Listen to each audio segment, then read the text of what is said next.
वजह से अपना जीवन सादगी और गरीबों की सेवा में बिताया। 19 अगस्त 1942 को आंदोलन चलाते हुए शास्त्री जी को अंग्रेजों ने जेल में डाल दिया। मैं समझौते के लिए तैयार तो हूँ, पर मैं जीती हुई ज़मीन वापस नहीं लूँगा। अमेरिका नहीं चाहता था कि भारत परमाणु शक्ति देश बने। सरकार ने कहा कि अगर हम दस्तावेज को सार्वजनिक कर दें तो हमारे अंतर्राष्ट्रीय संबंध खराब हो जाएंगे। आखिर क्या वजह रही इतने सच्चे व्यक्ति के सिर्फ 18 महीने पीएम बनने की? इतना अच्छा पद होने के बावजूद भी ये शादी का जीवन क्यों बिता रहे थे? और क्या इनकी मौत नेचुरल थी या फुल प्लान मर्डर था? चलिए आज सबसे ईमानदार प्रधानमंत्री की कहानी जानते हैं, जिन्हें हम भारतीय बहुत कम जानते हैं। तो चलिए वीडियो शुरू करते हैं। कहानी शुरू होती है 9 जून 1904 से। यूपी के मुगल सराय गांव में एक बच्चे ने जन्म लिया जिसका नाम रखाया लाल बहादुर। इनके जन्म के 18 महीने बाद इनके पिता की मृत्यु हो गई, तो इनका पालन पोषण किया इनकी माँ और मौसा जी ने। इनकी पढ़ाई प्रारंभिक कहानी ननिहाल में हुई। विद्यापीठ से इन्हें शास्त्री की उपाधि प्राप्त हुई। इस शास्त्री की उपाधि को लेकर इन्होंने अपने पीछे का जो जातिवाद शब्द, जाति प्रतीक शब्द श्रीवास्तव को हटाकर लाल बहादुर शास्त्री नाम रखा, शास्त्री रखा, क्योंकि वो श्रीवास्तव ने जातिवाद टाइप का लग रहा था। इस वजह से संस्कृत से स्नातक की शिक्षा प्राप्त करने के बाद ये भारत के सेवक संघ में जुड़ गए। शायद कुछ इसके बाद कट्टर हिंदू को बुरा लग सकता है, लेकिन बोलना तो पड़ेगा, जो है वो सो है। ये शास्त्री जी जो थे वो सच्चे और अखंड गांधीवादी थे। इसी वजह से इन्होंने अपना जीवन पूरी तरह से सादगी में बिताया, गरीबों की सेवा में बिताया। भले बहुत उच्च पद हो प्रधानमंत्री का, फिर भी अब मैंने बहुत से देखा है जो गांधीवादी होते हैं वो बहुत अमीर होते हैं, बहुत अच्छे पद पर होते हैं, बहुत पढ़े लिखे होते हैं, फिर भी वो अपनी रईसी की जीवन को छोड़कर अपना पैसा, अपना जीवन सब कुछ गरीबों में दान कर देते हैं, अपना जीवन देश की सेवा में लगा देते हैं। पता नहीं गांधीवादियों में ऐसा ही है। वैसे भी गांधीवादियों को तो कोई पढ़ा लिखा ही समझ सकता है। वैसे कोई टॉपिक से हट गया, टॉपिक को वापस आते हैं। भारतीय स्वतंत्रता आंदोलन में इनकी बहुत अहम भूमिका रही, जैसे 1921 का असहयोग आंदोलन, 1930 का दांडी मार्च, 1942 का भारत छोड़ो आंदोलन। ये तो भारत छोड़ो आंदोलन में इलाहाबाद में यही नेतृत्व कर रहे थे। 11 दिन तक ये पैदल चले, मतलब लगातार नहीं चले, मतलब भूमिगत रहे।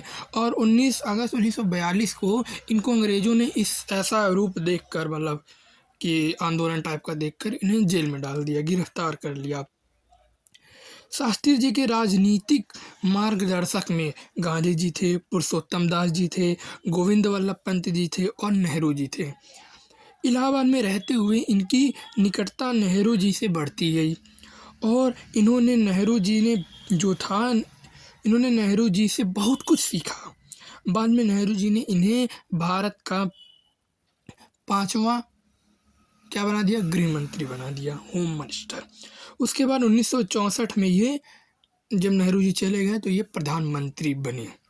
अब यहीं से कहानी शुरू है कि अब षड्यंत्र इनके खिलाफ कैसे रचा जाता है, वो भी जानेंगे धीरे धीरे। कि साफ सुथरी छवि के कारण इन्हें प्रधानमंत्री बनाया गया। इनका जो स्वभाव था वो सैद्धांतिक ना होकर बहुत व्यवहारिक था। निष्पक्ष देखा जाए, मतलब ना इधर का ना उधर का, एकदम डायरेक्टली देखा जाए, न्यूट्रल होकर देखा जाए, तो इनका जो शासनकाल था बहुत कठिन भी था, बहुत बेहद ही कठिन था इनका शासनकाल। नेहरू जी के चले जाने के बाद दुश्मन देश हमारे जो थे वो हमें हल्का समझ रहे थे। नेहरू जी के जाने के बाद हम पर आक्रमण करना चाहते थे। 1965 में ही पाकिस्तान ने हम पर हमला कर दिया था, अचानक हमला कर दिया था, हवाई हमला कर दिया था अचानक। उसके बाद तत्काल मीटिंग बुलाई गई। तब लाल बहादुर शास्त्री ने आर्मी को मोटिवेट करते हुए नारा दिया, जय जवान जय किसान।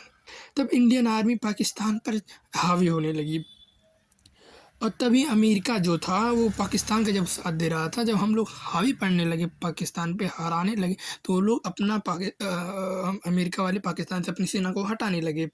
तभी रूस और अमेरिका की शास्त्री जी पर दबाव पड़े। क्या दबाव पड़ा कि जो पाकिस्तान से समझौता कर लें, उनकी ज़मीन वापस दे दें। उनको सोची समझी साजिश के तहत उन्हें ताशकंद के दस्तावेज पर हस्ताक्षर करने के लिए रूस बुलाया गया। उन्होंने कहा कि हम समझौते के लिए तैयार हैं, पर हम जीती हुई ज़मीन वापस नहीं देंगे। एकदम अड़े थे कि हम जीती हुई ज़मीन वापस नहीं देंगे। पाकिस्तान के राष्ट्रपिता अयाब खान और शास्त्री जी के बीच ताशकंद पर हस्ताक्षर हुए और भारत पाकिस्तान के बीच समझौता हुआ। अब समझौते होने के बाद उसके 12 घंटे के बाद ही उसी रात को क्या होता है देखिएगा। उसी रात 1:30 बजे शास्त्री जी कमरे से निकले। रूस में जो कमरा उनके लिए था उस कमरे से निकले। उनका चेहरा एकदम पसीने से भीग चुका था। उनकी सांसें तेज चल रही थी। घबराहट में वो निजी सहायक से कह रहे थे, मुझे बचाओ, मेरा दम घुट रहा है। तुरंत डॉक्टर को बुलाया गया। जब तक डॉक्टर पहुंचे ही रहे थे तब तक शास्त्री जी स्वर्ग जा चुके थे। उनकी मौत हो चुकी थी। फिर जब पूछा गया कि इनकी मौत कैसे हुई है तो रूस की सरकार ने जवाब दिया, इनकी मौत हार्ट अटैक से हुई है। लेकिन उनके जो परिवार थे वो लोग कह रहे थे इनकी मौत हार्ट अटैक से हो ही नहीं सकती, कोई चिंता ही नहीं थी, ये वो है, मतलब बहुत चीज़ें हैं। और इसका सबूत मैं बता रहा हूँ ना कैसे क्या। अगर हार्ट अटैक से मौत होती तो उनका शरीर नीला कैसे पड़ जाता, उनके शरीर पे निशान कैसे थे अगर वो हार्ट अटैक से उनकी मौत हुई है। उनके कमरे में जो उनकी डायरी थी, चश्मा था, दूध का गिलास था, वो गायब कहाँ हो गया। ये बहुत से सवाल थे। ना उनका परिवार मान रहा था, उनके सामान भी गायब थे, उनका शरीर नीला पड़ा हुआ था, उनके शरीर पे कई निशान थे, वो तड़प रहे थे। तो हार्ट अटैक से मौत कैसे होती है, किसी को ये घुटा नहीं रहा था। और तो और जब डॉक्टर्स ने उनकी मौत की जांच की तो सरकार के पास उसका रिकॉर्ड क्यों नहीं है। असल में ये मौत हार्ट अटैक से हुई ही नहीं थी। ये अमेरिका की सोची समझी साजिश थी। उसने ही लाल बहादुर शास्त्री का मर्डर करवाया था। मैं ऐसा क्यों कह रहा हूँ, किस फैक्ट के लेके कह रहा हूँ, कौन सा सबूत है मेरे पास। बस इस वीडियो को 1-2 मिनट और देखते जाइए अंत तक, अभी पता चल जाएगा कि उनकी मौत नेचुरल मौत नहीं थी, अमेरिका ने उन्हें मरवाया था। हम सब जानते हैं कि शास्त्री जी भारत को परमाणु शक्ति बनाना चाहते थे, परमाणु बम बनाना चाहते थे। उन्होंने वैज्ञानिक होमी भाभा से कहा था कि भारत को जल्द से जल्द परमाणु बम बनाना चाहिए। लेकिन अमेरिका नहीं चाहता था कि भारत परमाणु शक्ति बने, परमाणु बम बनाए। ये चीज़ आप परमाणु मूवी में भी देख सकते हैं कि कैसे हमारे यहाँ छुप छुप कर परमाणु टेस्ट किए गए अमेरिका से। परमाणु मूवी देखिए, आपको सब पता चल जाएगा। ये हुआ पहला सबूत कि अमेरिका हमें शक्तिशाली नहीं बनने दे रहा था।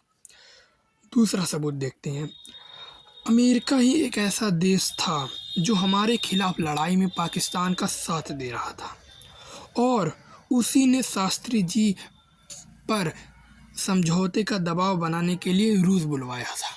दूसरा सबूत। तीसरा सबूत, डॉक्टर R.N. चुग जो शास्त्री जी के निजी डॉक्टर थे, उन्होंने जब सरकार से कहा था कि उन्हें इस मौत पर शक है, मौत पर संदेह है, उनकी मौत नेचुरल नहीं है, उनका मर्डर किया गया है, तब कुछ समय बाद ही जब इन्होंने ये बात की, कुछ समय बाद, कुछ दिन बाद, कुछ महीने बाद जो हुई है, उनको और उनके परिवार को रहस्यमय तरीके से एक्सीडेंट करवा दिया गया। यहाँ समझ लीजिए एक्सीडेंट हो गया, मिस्टीरियस तरीके से मारे गए।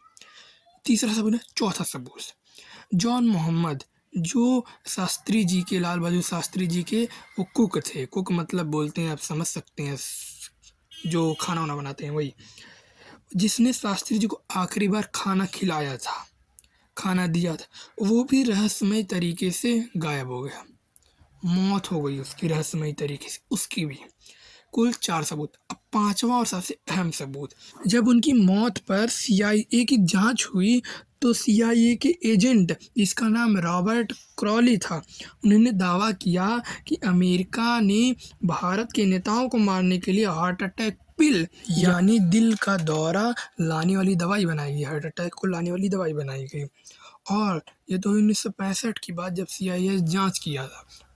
2009 की बात करते हैं। 2009 में जब CIA I on south Asia नामक पुस्तक के लेखक अनुधार ने इसके तहत सूचना मंगाई, सरकार से कहा कि हम ये बात है, तो सरकार ने जवाब क्या दिया, आप स्क्रीन पर देखिए, डबल इन्वर्टेड कॉमा में लिखा है सरकार ने क्या जवाब दिया कि अगर जो इनके दस्तावेज है जो CIA ने बनाया था, जो अभी मैंने बताया, उनकी जांच पड़ताल हुई उनकी मौत की, वो दस्तावेज़ सरकार ने कहा अगर हम सार्वजनिक कर दें, अगर हम जनता को बता दें तो हमारे अंतर्राष्ट्रीय संबंध खराब हो जाएंगे। इसका मतलब अमेरिका से ही संबंध खराब हो जाएंगे। ये अंतर्राष्ट्रीय संबंध खराब होने का मतलब अमेरिका से संबंध खराब हो जाएगा, और अमेरिका से संबंध खराब होना यानी कि भारत पर बहुत बुरा असर पड़ना। और आपको लगता है कि भारत पर क्या बुरा असर पड़ सकता है अमेरिका से बैर लेने से? तो आप कमेंट में बताइए कि अमेरिका वर्सेस इंडिया लिखिए। हम अगले वीडियो बता देंगे कि भारत पर क्या बुरा असर पड़ सकता है। इन 5-6 सबूतों को मद्देनजर रखते हुए यही पता चलता है कि शास्त्री जी को अमेरिका ने ही मरवाया था। यही शुक्र मनाइए कि उसके बाद भारत की प्रधानमंत्री इंदिरा गांधी जी बन गई, जो भारत की आज तक की सबसे पावरफुल प्रधानमंत्री में से एक थी। नहीं तो अमेरिका हम पर कब्जा कर लेता। समझ लीजिए इंदिरा गांधी बहुत पावरफुल मंत्री थी, प्रधानमंत्री। आप गूगल पे सर्च कर सकते हैं, यहाँ पे किसी पढ़े लिखे इतिहासकार इंसान से पूछ सकते हैं। ये तो हुआ मेरा ओपिनियन। आपको क्या लगता है, साजिश थी या नेचुरल मौत थी, और कैसी थी, किस टाइप की? आप कमेंट में लिख सकते हैं। बहुत अच्छी तरीके से एकदम विस्तार से लिखिए, आराम से कमेंट आपका ये।